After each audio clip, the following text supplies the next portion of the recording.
욥기 31장 9절 말씀입니다. 만일 내 마음이 여인에게 유혹되어 이웃의 문을 엿보아 문에서 숨어 기다렸다면. 아멘. 네. 세상에서 가장 불공정한 저울이라는 제목을 가지고 오늘 주님의 말씀 함께 나누기를 원합니다. 사람이 지을 수 있는 죄 중에 가장 만연하고 그리고 그 강도에서 최악의 범죄는 음란의 죄입니다. 성경에서는 이 음란의 죄를 우상 숭배와 같이 보고 있습니다. 한마디로 세상을 사랑하는 것입니다. 하나님을 사랑하는 것이 아니라 세상의 유혹에 넘어가 육의 소리에 따라서 살아가는 겁니다. 그래서 본능적인 그라고 할 수 있죠. 사람들이 가지고 있는, 몸에 가지고 있는 우리의 마음들, 우리가 어떤 생각을 하는지 하루에만 한번 돌아보면 온갖 나쁜 생각들, 더러운 생각들, 음란한 생각들로 가득 찬 것으로 우리가 금방 알 수 있죠. 그래서 이것은 원죄에도 속하고, 그리고 몸 밖에 있는 것이 아니고요. 우리 몸 안에 있습니다. 그래서 이거는 아주 직접적인 죄고, 또 내가 내 스스로 짓는 죄이기 때문에 그것이 가장 치명적인 범죄가 되는 겁니다. 그래서 사도 바울은 고린도전서 6장 18절 말씀입니다. 여기에 보면 음행을 피하라. 사람이 범하는 죄마다 몸 밖에 있거니와 음행하는 자는 자기 몸의 죄를 범하느니라. 아멘. 그렇죠. 우리가 육의 소리에 귀를 기울이고 세상의 권력에 또 온갖 세상의 그 달콤한 속삭임에 우리가 넘어간다고 가정을 해봅시다. 그러면 누가 제일 먼저 피해를 볼까요? 당사자입니다. 이거 스스로 함정을 파는 거예요. 스스로 함정에 빠지니까 제일 먼저 다치죠. 그러나 사람은 어떻게 생각합니까? 제일 먼저 이득을 취한다, 쾌락을 누린다라고 생각을 해요. 왜냐하면 육이 주는 달콤함이 있기 때문에 당장 우리가 맛있는 음식을 먹는다고 생각해 봅시다. 먹잖아요? 그럼 바로 반응이 오는 거예요. 그래서 중독이 생겨요. 요즘에 세상은 이 마지막 때는 얼마나 많은 중독이 있는지 모릅니다. 그리고 그 환경 자체가 모든 장벽이 허물어졌기 때문에 어떤 자유라는 이름으로 모든 장벽이 없어졌어요. 자기 마음대로 할 수 있습니다. 인터넷을 통해서 보고 싶은 거 다 볼 수 있고 하고 싶은 거 다 할 수 있어요. 우리 몸으로 재짓기에 너무나 좋은 환경이, 그 누구도 말려주지 않아요. 왜냐? 아무를 짓는지는 경찰에 안 잡혀가거든. 그건 안 잡혀가요. 그래서 그 사람이 무슨 잘못을 했는지 알 수도 없어. 이 CCTV 돌려볼 수도 없고. 본인이 알지만 이 겉과 속이 다르다고, 특별히 종교인들 거룩한 척 하면 절대로 모릅니다. 그 사람이 어젯밤에 뭐 했는지 어떻게 할 거예요? 그렇기 때문에 우리 몸 안에 이런 음란의 죄, 즉 세상을 사랑하는 죄가 가장 크고 치명적이고, 또 거기에 우리가 너무나 힘들어하고 지배를 당하고 있는 것입니다. 그러므로 우리는 우리의 몸을 잘 사용을 해야 합니다. 이것은 주님이 주신 거잖아요. 주님께서 만드신 작품이잖아요. 그런데 우리의 몸을 세상의 소욕에 따라서, 정욕에 따라서 사용하면 안 되잖아요. 그러므로 우리가 우리 몸을 어떻게 사용해야 되느냐 하는 부분은 매우 중요한 것이겠습니다. 방법은 딱 두 가지밖에 없어요. 첫 번째, 정욕의 노예가 되는 것. 자유도 다 같은 자유가 아니에요. 세상에서 자유를 만끽하는 거, 우리가 이 땅 가운데 살면서 주님이 주신 자유가 있고 세상에 주는 자유가 있는데 단어는 똑같지만 의미는 완전히 달라요. 주님께서 주시는 자유는 사랑의 종된 자가 되는 거고, 세상에 주는 자유는 죄의 노예가 되는 거고, 노예는 같은 노예인데, 하나는 사랑의 노예가 되는 거고, 하나는 정욕과 쾌락의 노예가 되는 것입니다. 선택은 우리가 하는 거예요. 오늘 이 순간에도 우리가 어떤 선택을 할 것인가. 그러나 사람들은 육적으로 세상이 원하는 대로 살아가는 것이 그것이 행복이라고 생각합니다. 사람들 대부분. 그러나 하나님의 백성은 하나님의 말씀에 순종하고 살아가는 것이 그것이 참 행복이다 라고 생각을 합니다. 오늘 맥주감사 주일인데요. 우리 지난 6개월 돌아봅시다. 우리가 여기 소리에 귀 기울여서 그때마다 넘어지면서 살아왔는지, 아니면 하나님의 음성에 귀를 기울이고 힘들지만 견디면서 말씀에 순종하고 그때마다 주님 주시는 축복을 누리면서 행복하게 살아왔느냐. 한번 생각해보는 시점입니다. 원래 이스라엘에 3대 절기가 있잖아요. 6월절 있고, 그 다음에 맥추절, 가운데 있는 게 맥추절이고, 그 다음에 가을에 추수감사절, 장막절, 수장절, 초막절, 이렇게 같은 말인데, 이 세 개가 있는데, 우리 하나님께서 1년에 딱 3번 백성들을 하나님의 전으로 부르시잖아요. 그것은 우리를 점검하시는 거예요. 하나님의 백성이 정말 하나님의 말씀에 순종하면서 감사하면서 잘 살아가고 있는지 중간 점검하는 거예요. 연초에는 6월절을 통해서 점검하시는 거고, 우리가 부활의 기쁨이 있는지, 정말 예수 그리스도 보혈의 피로 내가 새로운 사람이 되었고 지금도 여전히 십자가 보혈의 능력으로 살아가고 있구나라는 것을 깨닫게 하시는 거예요. 이제 여름이 되니까 이스라엘에서는 밀추수를 해서 첫 열매를 하나님께 바치는 건데, 이 여름에는 이 맥주절을 통해서 1년에 반 정도 살아왔을 때 정말 우리가 하나님을 경외하는 삶을 살아가고 있는지 점검을 하게 되는 시점에 우리가 와 있습니다. 그런데 우리가 이 시점에서 불만이 있는 사람이 있을 수 있고 만족하는 사람이 있을 수 있어요. 내가 정말 반년 동안 살았는데 너무 인생이 힘들다. 내가 주의 말씀대로 살았는데 되는 게 하나도 없더라. 어떻게 그 율법대로 살 수 있는 사람은 본능적으로 살아야지. 내가 하반기에는 이제 주의 말씀 안 듣고 그냥 육이 시키는 대로 그냥 난 자유를 맡기고 살아야 되겠다. 이렇게 생각하는 사람 많아요. 근데 어떤 사람은 내가 정말 하나님 말씀대로 살았는데 육은 힘들지만 내 마음이 너무나 평안하고, 그리고 가만히 생각하니까 내 몸조차도 너무나 편안해서 하나님께서 나에게 베푸신 이 은혜는 정말 말로 표현할 수 없네. 하반기도 신실하신 주님을 바라보며 살아가면 주님께서 더 큰 축복을 주시겠지 라고 다시 말하는 사람이 있을 수 있다라는 겁니다. 그래서 오늘 우리는 우리의 몸을 결국은 잘 사용해야 돼요. 내가 하나님의 전이 되느냐, 내 몸이 말입니다. 아니면 세상의 집이 되느냐, 이 결정은 내가 하는 거예요. 갑자기 하나님이 나타나고 너 일로 와. 그래 안 하십니다. 그것도 마귀가 갑자기 나타나고 너 이리 와 하면서 목을 잡고 세상을 끌고 가. 그래 안 합니다.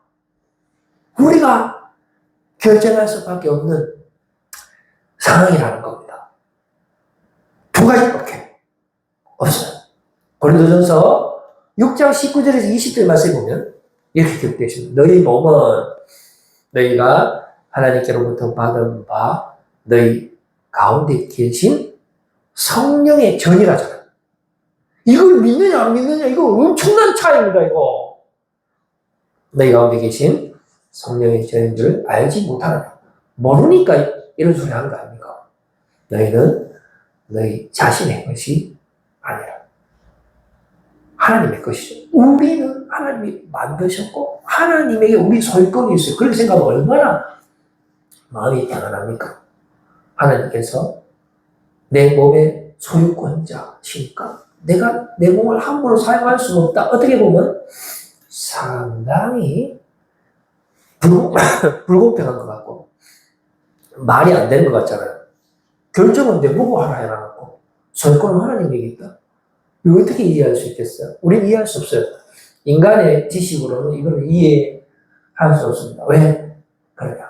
우리 오늘 예배 끝나고 내가 죄 짓기로 마음먹고 죄 지면 바로 죄 지어요. 아무도 안 말린다니까요. 그런데 우리의 소유권 누가 됐습니까? 하나님이 됐어요. 우리가 죄 지면 예수 그리스도 십자가 부활의 피, 대속의 능력이 어디 사라집니까? 그런 것도 아니에요. 그래서 우리가 성령의 전이라는 것을 깨달아야 돼요. 너희는 너희 자신의 것이 아니다라는 사실을 깨달아야 됩니다. 값으로 산 것이 되었으니 십자가 대속의 은혜로 우리가 살아난 거예요. 죽었던 우리가 영원한 생명을 소유하게 된 것입니다. 예수 그리스도께서 전능하신 하나님께서 우리를 살리기 위해서 이 땅에 오셨고 내가 죽어야 되는데 내 죄를 대신해서 예수님이 십자가에 죽으시고 부활하심으로 우리에게 영원한 자유와 영원한 생명을 주신 겁니다. 이것을 맥주 감사절에 깨달아야 돼요. 그러면 나머지 하반기도 얼마나 신나겠어요. 6월절 때도 이걸 깨닫고 맺혀질 때도 이걸 깨닫고 장막절 때도 초막절 때도 이것을 깨닫고 그리고 그 다음에도 또 3번 하나님 앞에 나가고 그래서 우리가 주님 오시는 그날까지 주의 은혜로 살아가야 돼요. 오늘 제목이 이 세상에서 가장 불공정한 정의잖아요. 세상 사람은 생각합니다. 이거 너무 불공정한 거 아닌가? 아니 사람을 이렇게 만들어놨고 본능적으로 죄 지을 수밖에 없게 만들어놨고 우리 보고 뭐 어떻게 알아봐 아닌가? 아무리 생각해도 탈출구가 없는데 3번이나 나와서 감사하라고 하고 너무나 불공정한 것이 아닌가라는 것이 인간의 끊임없는 질문이 되는 겁니다. 그래서 선택을 우리가 자유는 줬는데 선택할 수 있는 권한은 줬는데 죄 지을 수밖에 없는 게 인간이라고 철학자들이 이야기를 하는 것입니다. 그러나 말씀은 끊임없이 너희의 소유권은 하나님께 있고 너희 몸으로 죄 짓지 말고 하나님께 영광을 돌리라라는 겁니다. 로마서 7장 23절 24절에 보면 내 지체 속에서 한 다른 법이 있다잖아요. 이거 보세요. 우리 몸 안에 마음의 법이 있고 육의 법이 있는데 육의 법이 이게 음란입니다. 이게 세상에 이게 우상성이 이게 어디 있어요? 몸 밖에 있는 게 아니고 몸 안에 있다니까요. 그럼 내가 이 육체의 요구, 율법의 요구를 내가 들어줄 수 있느냐 없느냐 이건데 못 들어줍니다. 그건 누구도 온전해질 수가 없어요. 그래서 이 지체 속에 산다는 법이 내 마음의 법과 싸워 내 지체 속에 있는 죄의 법으로 나를 사로잡는 것을 버려두다. 사도 바울이 이렇게 고백합니다. 24절에 오호라 나는 공고한 사람이로다. 이 사망의 몸에서 누가 나를 건져내랴 라는 것이 바울의 정말 실질적인 고백이잖아요. 이거는 시대를 막론한 고백이에요. 예수님이 오시는 그 마지막 그 수마가 모든 인간이라면 이 고백을, 이 갈등을, 내적 갈등을 하지 않을 수 없게 되는 것입니다. 그래서 오늘 우리가 어떻게 살 것인가, 내 몸을 잘 사용을 해봅시다. 우리 정말 감사하면서 하나님의 말씀에 순종하면서 살아갈 것인가, 아니면 세상의 유혹에 넘어가서 죄가 주는 쾌락을 누리면서 살 것인가. 예수님께서 한 번은 이렇게 말씀하신 적이 있습니다. 율법에 관해서 우리 예수님께서 해석을 해주시면서 너희 의가 바리새인보다 못하면 구원받지 못한다라고 말씀하셨어요. 그러니까 우리가 이 땅에서 살잖아요. 우리가 몸을 가지고 있어요. 우리 몸 안에 음란의 죄가 있어요. 그거 하나님이 안 도와줍니다. 모든 사람이 다 병 걸려요. 다 아파요. 다 고통 가운데 있어요. 그거 하나님이 안 도와줍니다. 우리가 가야 할 길이에요. 그 우리가 짊어져야 될 물리적인 짐입니다. 그래서 예수님께서 십계명을 주면서 가장 어려운 것이 뭐냐? 살인하지 않는 거, 제로로. 근데 여기에는 말로 욕하는 것도 살인이라 했어요. 친구를 미워하고, 원망하고, 원수 맺고, 막 이런 모든 적대적인 행위들을요, 그것도 다 살인인데, 우리 그거 안 할 수 있습니까? 그거 안 하면 도인 중에 상도인이죠. 그거, 그 다음에 심각한 죄가 예수님이 간음하지 말라라. 근데 이 간음이 육체적인 간음뿐만이 아니라 생각까지도 포함해요. 마태복음 5장 28절 말씀에 보니까 나는 너희에게 이르노니 음욕을 품고 여자를 보는 자마다 마음에 이미 간음하였느니라. 이거 너무 불공정한 저울 아닌가? 이 저울에 우리를 올려놓으니까 하나님이, 예수님께서, 성령께서 우리 안에 역사하시면서 또한 우리를 그 저울 위에 올려놓는데, 그러니까 우리가 사도 바울이 항상 갈등하잖아요. 이게 어떻게 해야 되냐? 내 몸에, 두 개 몸에 있는 거라는 거. 이거를 지금 몇 주 감사절을 보내고 있는 이 시점에서 어떻게 해결할 수 있는가? 라는 것입니다. 그리고 여기서 끝나는 것이 아니고 여기에 대한 처벌이 있어요. 처벌. 살인죄는 살인으로 처벌하잖아요. 그럼 음란한 걸 어떻게 처벌할까요?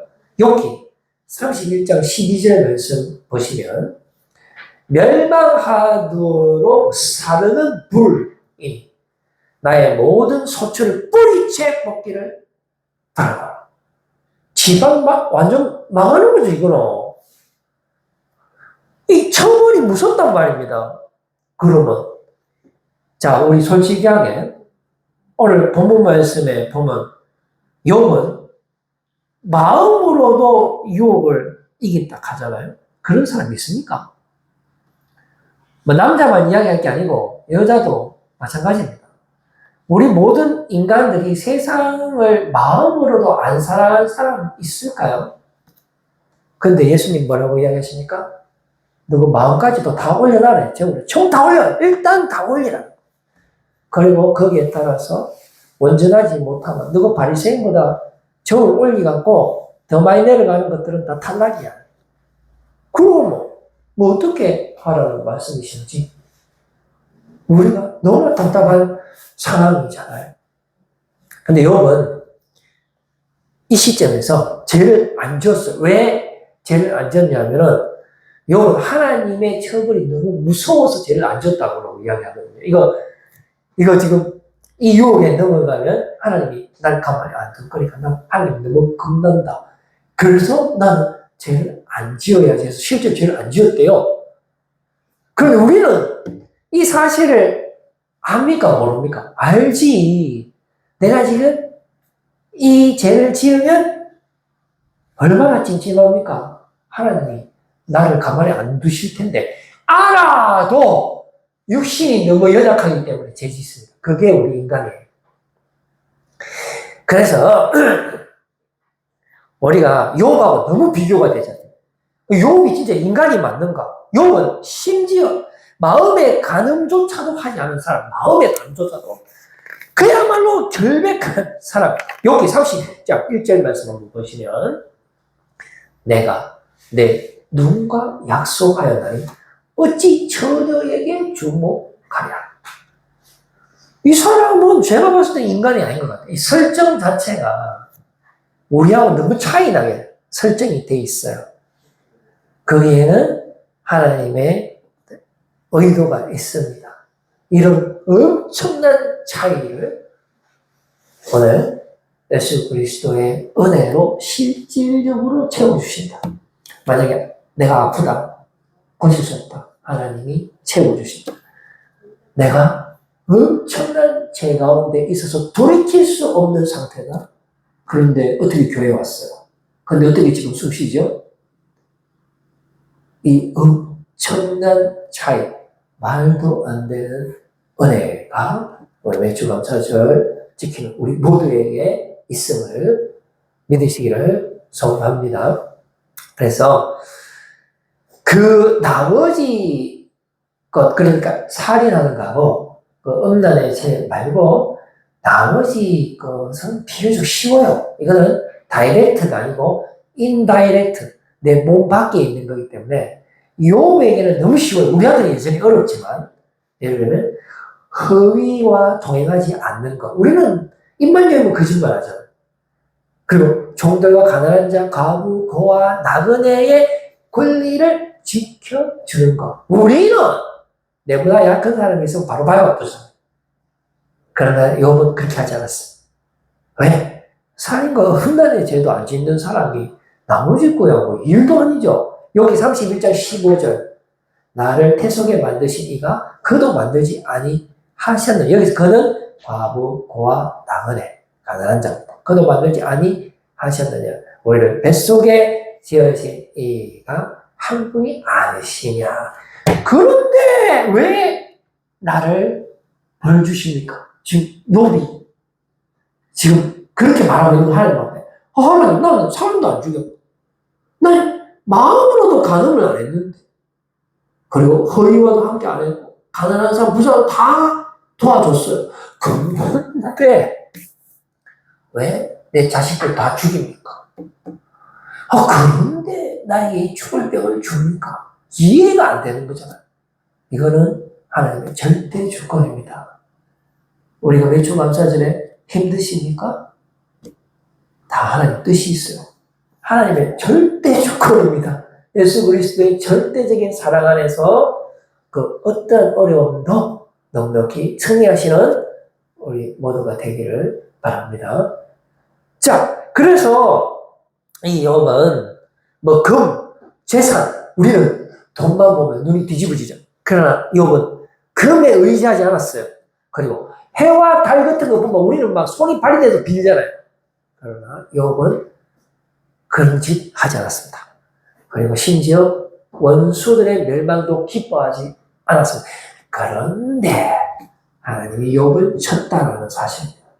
욥이 이 정도인데 우리가 앞으로 당할, 이해하지 못할 그 모든 고난들 어떻게 하실 겁니까? 우리가 과연 그걸 헤쳐나갈 수 있을까요? 할 수 있습니다. 예수 그리스도 보혈의 능력으로 외쳐 감사하자. 다음에 우리 장막절 올 때까지, 그건 추수감사절인데, 또 3, 4개월 열심히 우리 추수 올 때까지 열심히 살아야 되잖아요? 그 전에 얼마나 많은 일이 있겠어요? 물론 좋은 일도 있겠지만 10중 8구 나쁜 일이 많을 겁니다. 그때 하나님의 보이지 않는 절대적인 주권과 역사하심 속에서 나는 알 수 없지만, 나는 연약하지만 예수 그리스도께서 대신 십자가에 죽으시고 부활하시고 성령께서 내 안에 역사하심으로 넉넉히 승리할 수 있음을 깨닫고 우리가 담대히 나갔으면 좋겠습니다. 욥은 사람들이 보통 잘못을 하면 이게 은폐, 숨기거든요. 욥은 그렇게 할 필요가 없어. 왜? 죄를 안 지었기 때문에. 여기 31장 33절 말씀, 내가 언제 다른 사람처럼 내 아낌을 숨길 일이 있거나 나의 죄악을 나의 품에 감추었으며, 그런데도 불구하고 하나님은 욥을 저울 위에 올립니다. 31장 6절, 하나님께서 나를 공평한 저울에 달아보시고 그가 나의 온전함을 아시기를 바랍니다. 하나님, 왜 이렇게 하십니까? 내가 만약에 죄를 짓다면 내가 당연히 벌을 받겠죠. 우리는 죄를 지었기 때문에 무슨 고난이 오면 거기에 대해서 할 말이 없지만 욥은 그래도 할 말이 있는 거예요. 욥은 정말 겉과 속이 같은 사람이에요. 오죽하면 제발 나를 좀 고발하라 했습니다. 나 좀 재판 좀 받아봅시다. 하나님 앞에. 그런데도 불구하고 하나님은 응답하지 않습니다. 하나님의 절대 주권으로 하나님의 섭리에 따라 천상회의에서 결정된 그대로를 집행하십니다. 다만 욥의 생명을 건드리지 마라. 이 고난을 통해서 하나님께서 욥에게 주시는 메시지가 뭘까요? 오늘 우리의 힘겨운 삶 속에서 여전히 하나님의 변함없는 사랑을 우리에게 부어주시고 우리로 하여금 하나님을 예배하게 하시는 그 하나님의 뜻이 무엇일까요? 우리가 찾아내야 냈으면 참 좋겠습니다. 욥기 31장 35절에 누구든지 나의 변명을 들었다고 나의 서명이 여기 있으니 전능자가 내게 대답하시기를 바라노라. 나를 고발하는 자가 있다면 그에게 고소장을 쓰게 하라. 재판이라도 받아보시라. 이제 욥의 최종 변론입니다. 여기가 45장까지인가? 있는데 욥이 이제 마지막 변론합니다. 자기는 이 땅 가운데 살면서 하나님의 원리대로 살았다는 겁니다. 열심히 일했고 말씀에 순종했고 근데 왜 이렇게 하십니까? 라는 겁니다. 우리도 그렇게 살았어요. 비록 욕만큼은 아니지만 주일날마다 예배에 꼬박 들었고 최대한 죄 안 지으려고 했고 물론 죄도 많이 지었죠. 하지만 그래도 하나님을 경외하려고 노력했다는 거예요. 그런데 지금 내 삶이 이게 뭡니까?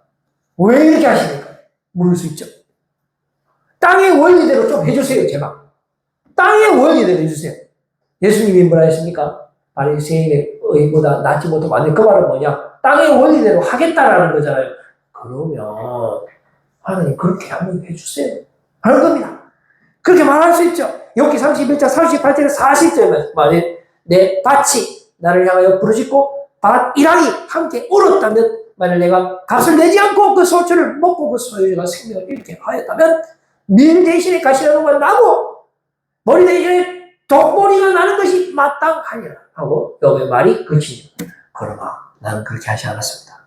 그러므로 내 밭에서 내가 뿌린 대로 거둬야 되겠습니다. 주님, 그런데 왜 안 주십니까?에 대한 그 답은 우리 인간의 힘으로 얻을 수가 없어요.